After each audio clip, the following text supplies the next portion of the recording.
So new efforts now on the hammering out of a deal to get the U.S. away from the edge of the so-called fiscal cliff. President Obama says he will push to raise taxes on the wealthy, but he's open to alternatives just as long as the middle class does not get hurt. House Speaker John Boehner seems optimistic about these negotiations. We can all imagine a scenario where we go off the fiscal cliff. If despite the election, if despite the dangers of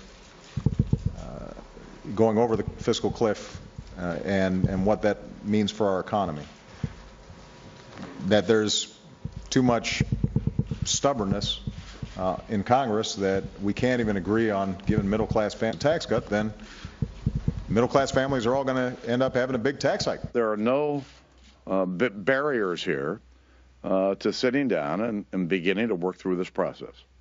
I don't think anyone on either side of the aisle underestimates the difficulty that faces us. But I do think that the spirit of cooperation that you've seen over the last week from myself and my team, from Democrats across the aisle, from the president, have created an atmosphere where I think that I remain optimistic. I was born with a glass half full. If I hadn't been, I sure wouldn't be here. So let's get to it. How close are we to the edge of that fiscal cliff? Marjorie Clifton is a former consultant to the Obama campaign and a principal with Clifton Consulting. Angela McGlowan, Fox News political analyst, will have a fair and balanced debate about all this. Marjorie, I thought the president said in one of those final debates that we weren't going to have this fiscal cliff problem. That's what he promised in the debate. Said it's not going to happen. Now he's saying it could happen if Congress doesn't go along. Well, his mandate was that I will help to work across the aisle to make this happen. Now, we have to look back to when this deal was cut. This was seen as the most ludicrous possible thing that could ever happen. It's like putting in front of your kid, you're grounded for life if you don't come home by curfew. And we think Congress is not even stupid enough to make this happen. But what we're seeing now is I think in general, an attitude in Washington that we haven't seen in a long time, this willingness to really try to fix this. I mean, the volatility we're seeing in the market right now is indicative of this nervousness, but we're also seeing the business community starting to rally around and support positions on this fiscal deal. So there's a lot of hope. The business community, the president yesterday met with CEOs of companies. He did not meet with small business owners. And with these tax increases, that's who this will hurt. I'm just so glad now that Obama sees that you can't spend your way into prosperity, but John, you can't raise taxes to help the economy. JFK said you should not raise taxes during a recession. Even Bill Clinton said a millionaire surcharge is not going to help our debt situation.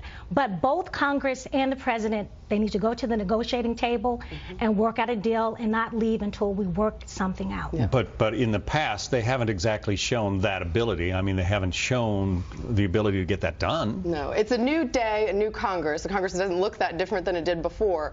But it's a new attitude, not a new Congress, but I think now the American people have spoken and they didn't change anything, but they're giving them a second chance. And but what we also know is it's also a new day for Republicans, because Pew Research as well as the Washington Post research polls show that Republicans will take the hit and credit for a deal not getting done if it does. So there is that incentive as well. And you have to look at Ronald Reagan as well as Henry Kissinger. When they went into negotiations, they said you have to come in at willing to truly cut a deal. You may get 90%. But it takes both sides, though. Absolutely. And Obama's very good with the liberal rhetoric and blaming Republicans. And even in the LA Times, it says that Obama wants to help the middle class, but the Republicans, they only want to give everything to the rich, which is not true.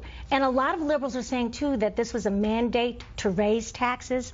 I think people can be pro-choice, pro-gay marriage, and have fiscal responsibility and live within their means. Well, I mean, to be honest, Angela, the president campaigned on a platform saying I'm gonna go back to the Bill Clinton tax rates, and the wealthiest are gonna have to pay more money, and he won. But Bill Clinton worked with a Republican Congress. and our economy was not in dire straits that it is right now. So if he really wants to go back to the Bill Clinton days, he should go to the table and work with Republicans. Well, but also you have to look at taxes were at historical highs. So one of the things they're talking about is trying to get tax rates back to the 1990s to compensate for. And what we did, well, different day, different time. But what I will say, in the election, what we did learn was that American people can do basic math. They understand that we actually have to cut programs and increase taxes in order to pay for the deficit. The other thing we did see was, as Obama did run on this platform of raising taxes for the wealthy, Americans supported it. Platform. He did run on pro-gay marriage, pro-choice, and other issues too. And this was not a mandate,